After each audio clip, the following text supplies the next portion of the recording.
The China Report for Friday, February 22, 2013. China building the Titanic II.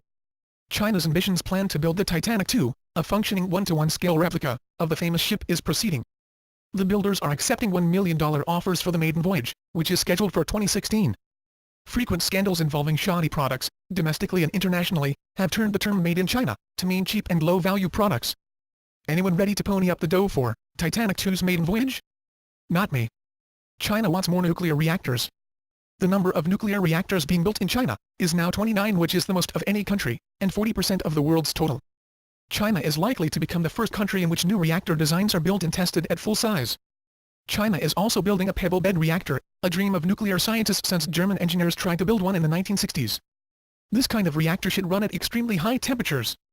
With concerns over safety, China has to convince the rest of the world it has the ability to build safe and secure nuclear power plants. Signs of tightening in China. China's new home prices rose in most cities, the government reported, for a third month, adding pressure on leaders to intensify policy tightening efforts to prevent asset bubbles and inflation as the economy rebounds. Prices climbed in January from December in 53 of the 70 cities, compared with the previous month's 54, which was the most since April 2011.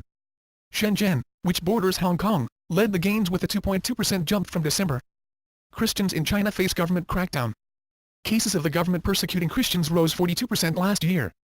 There have been new tactics of persecution, with the government using secret directives and memos, with long-term, step-by-step strategies to control house churches. Last year, the government mounted a new three-phase approach, designed to wipe out unregistered house churches. They used utility companies, service committees, and neighborhood committees to terminate contracts with rental facilities and cut off electricity and water. At least 132 cases of persecution, affecting 4,919 Christians, including 442 church leaders, were reported last year. Religious freedom in China still remains elusive. China slams Japan's Abe over comments. China has slammed Japanese Prime Minister Shinzo Abe for telling a U.S. newspaper that China had a deeply ingrained need to challenge its neighbors over territory, state media said Friday.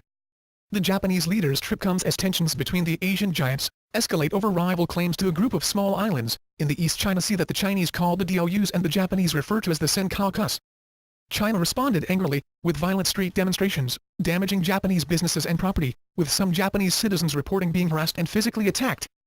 China's R&D spending reaches 1 trillion yuan. China's spending on research and development increased 17.9% year-on-year, to 1.02 trillion yuan, according to data released Friday. Microsoft has said it sees China as a place to recruit talent, invest in research, develop products and grow its business. What about the talent pool in the West? Currently there are a massive number of skilled graduates that companies like Microsoft could benefit from.